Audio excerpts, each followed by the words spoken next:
It's bucket time.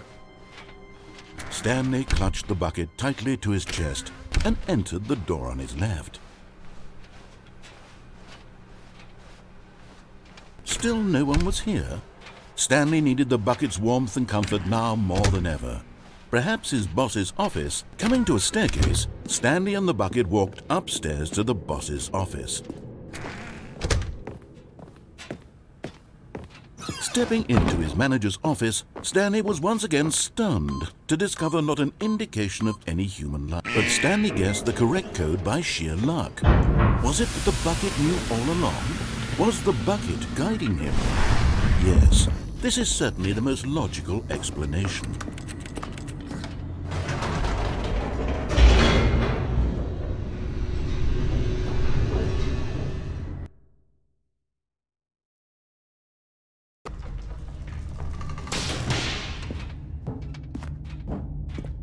Stanley and the bucket walked straight ahead through the large door that read, Mind Control Facility.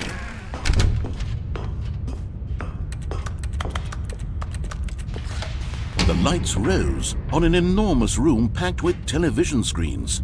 What horrible secret did this place hold? Stanley and the bucket both wondered to themselves.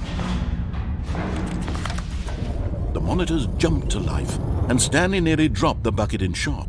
Everyone in the office was being videotaped, monitored like guinea pigs.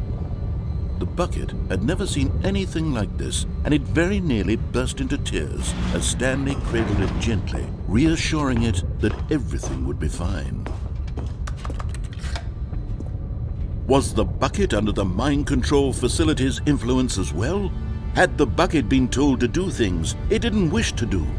What kinds of things does a bucket want to do or not want to do in the first place? These questions raced furiously in Stanley's feeble mind. No! He screamed into the bucket. He couldn't accept it. His own life in someone else's control, never! He squeezed the bucket tighter, his one friend in the entire world. At this point, he could trust no one except for the bucket. But here was the proof. The heart of the operation. Controls labeled with emotions, happy or sad or content. Walking, eating, working, all of it monitored and commanded from this very place.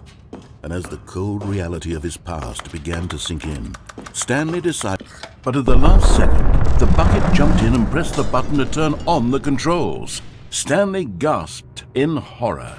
Had this been the bucket's plan all along?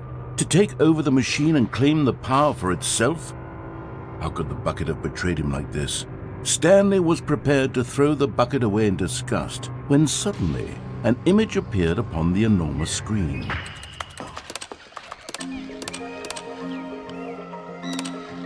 Stanley flipped through one video of silly birds after another, and then it dawned on him. This wasn't a mind control facility at all. It was a facility for monitoring and surveilling silly birds all over the world. The mind controls were only a facade to disguise its true intentions.